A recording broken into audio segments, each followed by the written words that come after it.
بسم اللہ الرحمن الرحیم۔ السلام علیکم دوستو، آج ہم اسم-e-azam کے حوالے سے ایک چھوٹی سی کہانی آپ کے ساتھ شیئر کریں گے۔ تو چلیے ویڈیو شروع کرتے ہیں۔ ایک دفعہ ایک شخص اپنے پیر کے پاس گیا اور کہا کہ جناب مجھے اسم-e-azam دے دے تاکہ میرے تمام دعائیں قبول ہو اور میرے سارے خواہشات پوری ہو جائے۔ اس کے اسی بات پر پیر صاحب نے کہا کہ میں تم کو کل اسم-e-azam دے دوں گا، تم کل وقت پر آ جانا۔ وہ آدمی خوشی خوشی وہاں سے چلا گیا۔ راستے میں جنگل آیا۔ جنگل میں گزرنے کے دوران اس کے ساتھ ایک عجیب واقعہ پیش آیا۔ اس نے دیکھا کہ ایک بوڑھا شخص لکڑیاں کاٹ کر اپنے کمر پر لا رہا تھا۔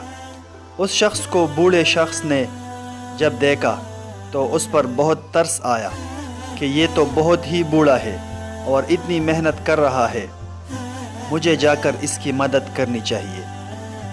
اتنے میں اس نے دیکھا کہ شہر کا کوتوال وہاں سے گزر رہا تھا۔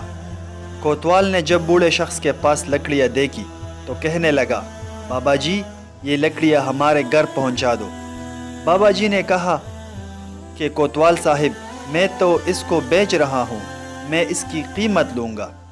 اس پر کوتوال نے کہا کہ میں ایک کوتوال ہوں اور میں تجھے پیسے نہیں دوں گا، لیکن بابا جی نے کہا کہ میں آپ سے پیسے لینے کے بعد ہی آپ کو لکڑیاں دے سکتا ہوں۔ کوتوال نے وہ لکڑیاں زبردستی سے بابا جی سے چھین لی اور بابا جی کو خوب مارا پیٹا، لیکن بابا جی کچھ نہیں کہہ سکے۔ اس پر دیکھنے والا شخص بہت پریشان ہوا اور سوچنے لگا کہ اس بستی کے لوگ کتنے ظالم ہیں، بیچارے بابا جی کو بہت زیادہ مارا اور لکڑیاں بھی چھین لی اور کوئی پوچھنے والا بھی نہیں ہے۔ وہ واپس اپنے پیر کے پاس چلا گیا۔ پیر صاحب نے جب اسے دیکھا تو پوچھا کہ تم واپس کیوں آئے؟ میں تم کو کل اسم-e-azam دوں گا۔ اس پر اس شخص نے کہا کہ پیر صاحب میں نے ایک عجیب و غریب واقعہ دیکھا۔ ایک بوڑھے کمزور آدمی کو ایک طاقتور اور ظالم شخص نے مارا اور لکڑیاں بھی چھین لی اور پیسے بھی نہیں دیے، یہ تو بہت ظلم ہوا۔ پیر صاحب نے کہا کہ اے شخص، اگر تمہارے پاس اسم-e-azam ہوتا تو تم اس کوتوال کے ساتھ کیا کرتے؟ اس پر اس نے جواب دیا کہ اگر میرے پاس اسم-e-azam ہوتا تو میں بابا جی پر کم از کم یہ ظلم نہیں ہونے دیتا۔ اس پر پیر صاحب مسکرایا اور اس شخص کو کہنے لگا کہ مجھے اسم-e-azam اسی بابا جی سے ملا ہے جس کو کوتوال نے تمہاری آنکھوں کے سامنے مارا، اور وہی بابا جی میرا پیر صاحب ہے۔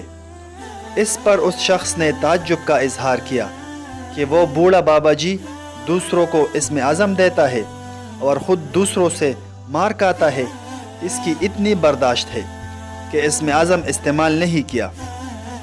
اس پر اس کے پیر صاحب نے کہا کہ اگر تمہارے پاس اسم-e-azam ہوتا تو شام سے پہلے تم اس کو بیچ آؤ گے، یعنی اپنی خواہشات پوری کر کے اسم-e-azam کا چراغ بجھا دو گے۔ اے شخص، اسم-e-azam ان لوگوں کے پاس ہوتا ہے جس کے پاس برداشت ہوتا ہے، جن کی دعائیں منظور ہوتی ہے۔ وہ بار بار دعائیں نہیں کرتے، لیکن جب دعا کرتے ہیں تو زمانے بدل جاتے ہیں۔